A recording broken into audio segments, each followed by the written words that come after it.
Welcome to Easy Physics classes. Normally, we learn physics by learning the theory portion first and solving the numericals related to those theories later. However, through these videos, we are trying to propagate a different method, comparatively a new one, wherein the theories are approached and understood through the numericals first. We are mainly focusing on classes 11th and 12th. This way, students will be able to master the concepts of physics in an application level, unlike the spoon-fed theories that they learn off by heart. For this purpose, we have decided to solve the numericals from exercise portion of the NCERT textbook for classes 11th and 12th. In due course, we will also solve numericals from previous year's question papers and important topics. A series of videos starting from Unit 1, Electrostatics, of the 12th standard will be uploaded in the coming days. Each chapter will be divided into different parts and sequentially uploaded till the entire syllabus is covered. Kindly subscribe the channel for more updates. Let us start with the first unit, Electrostatics. This video is part 1 of the first chapter, Electric Charges and Fields. Now, we are going to deal with 5 questions from the exercise portion of this chapter. Keeping in line with our concept of learning theory through numericals, we have rearranged the order of questions so as to start from the basics. We are starting from question number 1.4, then 1.5, 1.11, 1.1, and lastly 1.3. Question 1.4. Explain the meaning of the statement, electric charge of a body is quantized. Why can one ignore quantization of electric charge when dealing with macroscopic, that is, large-scale charges? Before moving on to the question, let me give a brief description regarding the concept of charge. Charge is the property associated with matter due to which it produces and experiences electrical and magnetic effects. It is known that every atom is electrically neutral, containing equal number of electrons and protons. Loss of electron gives positive charge and gain of electron gives negative charge to a particle. When an object is negatively charged, it gains electrons. Therefore, its mass increases negligibly. Similarly, when an object is positively charged, its mass decreases negligibly. SI unit of charge is ampere into second, that is coulomb. CGS unit is stat coulomb or ESU. Dimensional formula of charge is AT. Properties of charge. Charge is transferable. Charge is always associated with mass. Charge is conserved. Invariance of charge. Charge produces electric and magnetic field. Quantization of charge and additivity of charge. Charge is transferable. If a charged body is put in contact with an uncharged body, the uncharged body becomes charged due to the transfer of electrons from one body to the other. Charge is always associated with mass. That is, charge cannot exist without mass, though mass can exist without charge. Charge is conserved.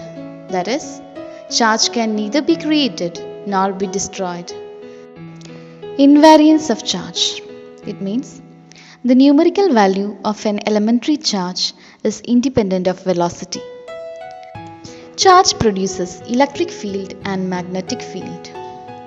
A charged particle at rest produces only electric field in the space surrounding it. However, if the charged particle is in unaccelerated motion, it produces both electric and magnetic fields. And if the motion of the charged particle is accelerated, it not only produces electric and magnetic fields, but also radiates energy in the space surrounding the charge in the form of electromagnetic waves. Quantization of charge. When a physical quantity can have only discrete values rather than any value, the quantity is said to be quantized. This property will be further discussed in the forthcoming problem. Additivity of charge. Total charge on a body is the algebraic sum of all the charges located anywhere on the body. Coming back to a question. What is the meaning of the statement, electric charge of a body is quantized? When a physical quantity can have only discrete values rather than any value, the quantity is said to be quantized. The total charge of any body can be expressed as the integral multiple of a basic quanta of charge, that is, charge of an electron, E is equal to 1.6 into 10 raised to minus 19 coulomb. This is called quantization of charge. That is, Q is equal to plus or minus NE, where N is 1, 2, 3, etc. Example, charge on a body can never be a fraction or a decimal.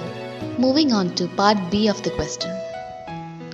At macroscopic level, one deals with charges that are enormous compared to the magnitude of the charge of an electron. E is equal to 1.6 into 10 raised to minus 19 coulomb. A charge of magnitude 1 microcoulomb contains around 10 raised to 13 times the charge of an electron. At this scale, the fact that charge can increase or decrease only in unit of E is not very different from saying that charge can take continuous values. Thus, at macroscopic level, quantization can be ignored. Question number 1.5. When a glass rod is rubbed with a silk cloth, charges appear on both. A similar phenomenon is observed with many other pairs of bodies. Explain how this observation is consistent with the law of conservation of charge. Before moving on to the question, let me give a brief description regarding the concept.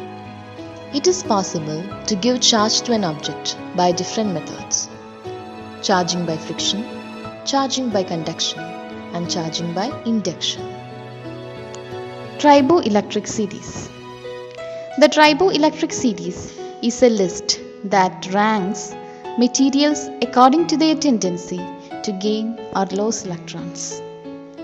The relative position of the two objects on the triboelectric series will define which object gains electrons and which object loses electrons. In the given series, materials towards the positive end give up electrons when brought into contact with the materials towards the negative end. Coming back to a question. This question is based on the principle of charging by friction. When two different materials are pressed or rubbed together, the surface of one material will generally steal some electrons from the surface of the other material. The materials that steals electrons has the stronger affinity for negative charge of the two materials, and that surface will be negatively charged after the materials are separated. In this case, it is observed that the positive charge developed on the glass rod has the same magnitude as the negative charge developed on the silk cloth. So, the total charge after rubbing is zero as before rubbing. Hence, the law of conservation of charge is being obeyed here. Question number 1.11. A polythene piece rubbed with wool is found to have a negative charge of 3 into 10 raised to minus 7 coulomb. Estimate the number of electrons transferred from which to which. Is there a transfer of mass from wool to polythene? Here, the total charge Q of the polythene piece is 3 into 10 raised to minus 7 coulomb. Charge of an electron E is 1.6 into 10 raised to minus 19 coulomb. As charge is quantized, we can say that total charge Q is an integral multiple of E. That is, Q is equal to plus or minus NE. Therefore, the number of electron n is equal to Q divided by E. Substituting the values, 3 into 10 raised to minus 7 divided by 1.6 into 10 raised to minus 19, and the answer is 1.875 into 10 raised to 12 electrons. Since polythene has negative charge, electrons are transferred from wool to polythene during rubbing. Moving on to the second part, yes, there is a transfer of mass from wool to polythene because each electron has a mass of 9.1 into 10 raised to minus 31 kilogram. Therefore, mass transferred is equal to me into n, that is, mass of one electron into number of electrons transferred. Here, we'll get 9.1 into 10 raised to minus 31 into 1.875 into 10 raised to 12, and the answer is 1.71 into 10 raised to minus 18 kilogram. Clearly, the amount of mass transferred is negligibly small. Question number 1.1. What is the force between two small charged spheres having charges of 2 into 10 raised to minus 7 coulomb and 3 into 10 raised to minus 7 coulomb placed 30 centimeter apart in air? Before moving on to the question, let me give a brief description regarding the concept. Here, we have to find the force between two charged spheres separated by a distance of 30 centimeter. Since radius is not given or negligible, we can assume the charged spheres to be point charges. Charles Coulomb measured the magnitude of force between two stationary point charge particles. Coulomb showed that the electric force between two stationary charged particles having charge Q1 and Q2 separated by a distance r is inversely proportional to the square of separation r between the two particles, directly proportional to product of magnitude of two charges Q1 and Q2, and the direction of the force will be along the line joining the 2 point charges. This is known as Coulomb's law. The force is attractive if the charges are having opposite sign and repulsive if the charges are having the same sign. Mathematical representation of Coulomb's law. The force between 2 point charges F is proportional to 1 by r square. F is also proportional to Q1 into Q2. That is, F proportional to Q1 Q2 divided by r square. F is equal to Ke Q1 Q2 divided by r square, where Ke is the proportionality constant called Coulomb's constant. In SI system, Ke is equal to 9 into 10 raised to 9 Newton meter square Coulomb raised to minus 2. Ke is also written in the form 1 by 4 pi epsilon 0, where epsilon 0 is the Greek letter used to represent the permittivity of free space and has the value 8.85 into 10 raised to minus 12 Coulomb square Newton raised to minus 1 meter raised to minus 1. Permittivity of a given medium is the measure of the fact how strongly a medium is influenced by external electric field.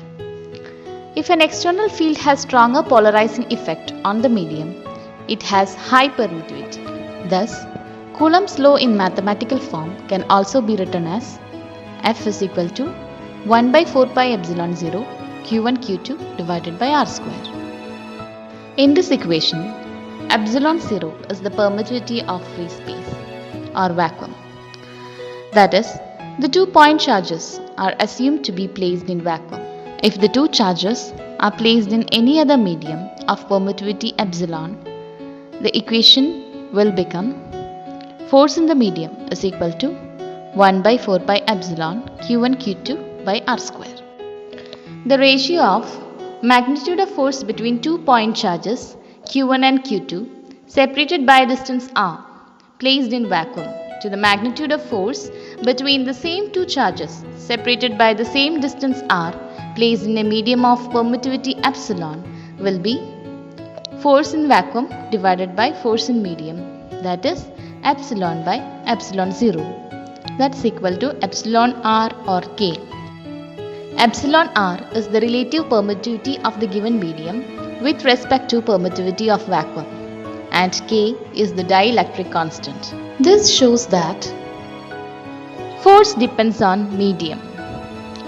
Force between two charges decreases due to polarization of medium and gets reduced by a factor k, known as dielectric constant of the medium or relative permittivity of the medium, that is epsilon r. Coming back to a question. So here two charges are given, q1 and q2. Value of q1 is 2 into 10 raised to minus 7 coulomb and q2 is 3 into 10 raised to minus 7 coulomb. These two charges are separated by a distance of 30 centimeter. Assuming that both the charges are placed in vacuum and applying Coulomb's law, F is equal to 1 by 4 pi epsilon 0 q1 into q2 divided by r square. Epsilon 0 is permittivity of free space. R is the distance between two charges. Here q1 is 2 into 10 raised to minus 7 coulomb. q2 is 3 into 10 raised to minus 7 coulomb. R, that is 30 centimeter. Here we have to convert 30 centimeter into SI unit, that is 30 into 10 raised to minus 2 meter. Substituting the values, F is equal to 9 into 10 raised to 9 into 2 into 10 raised to minus 7 into 3 into 10 raised to minus 7 divided by 30 into 10 raised to minus 2 the whole square. On solving the same, we get 6 into 10 raised to minus 3 Newton. Check that the ratio K square divided by GMEMP is dimensionless. Look up a table of physical constants and determine the value of this ratio. What does this ratio signify? Here we have to find the dimensions of the ratio Ke square divided by GMEMP.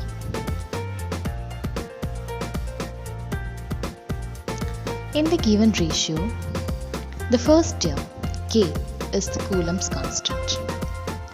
The next term in the numerator portion, that is E, is charge of an electron.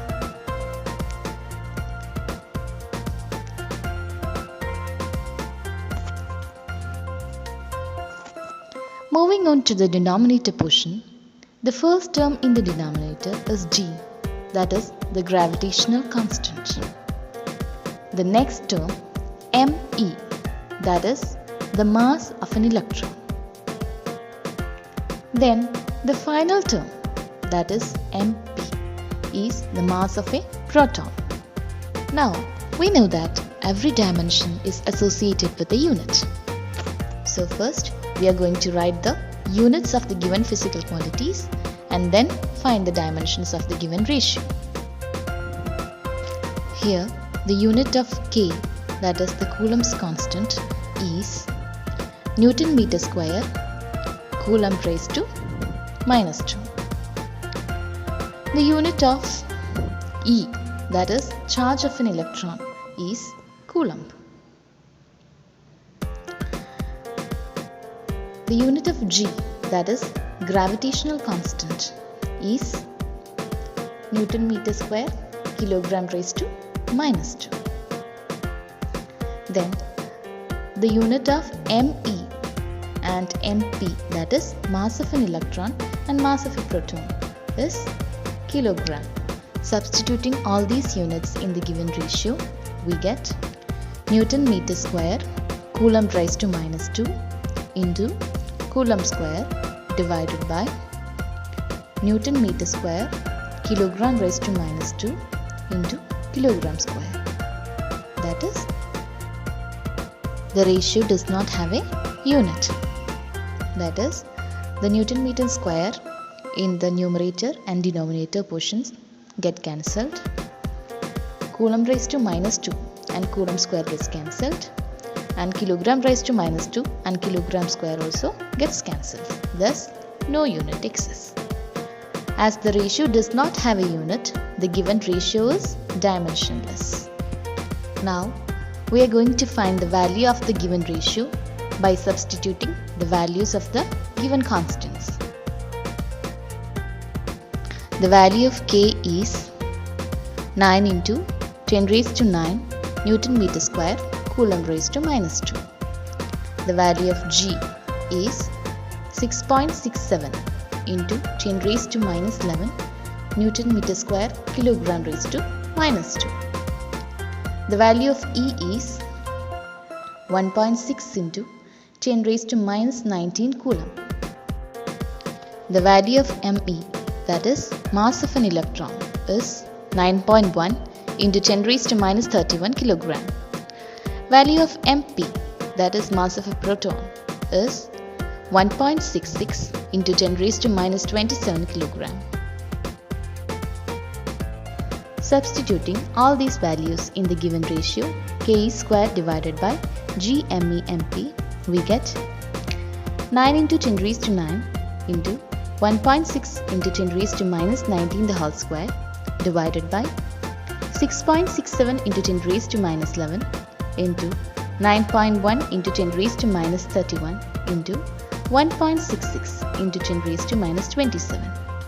That is 2.287 into 10 raised to 39. Actually, the given ratio is the ratio of electrostatic force and gravitational force between an electron and a proton.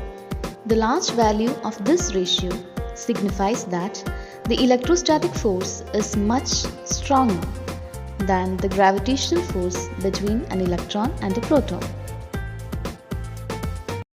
That's all for today's video. Rest of the questions will be discussed in the coming videos.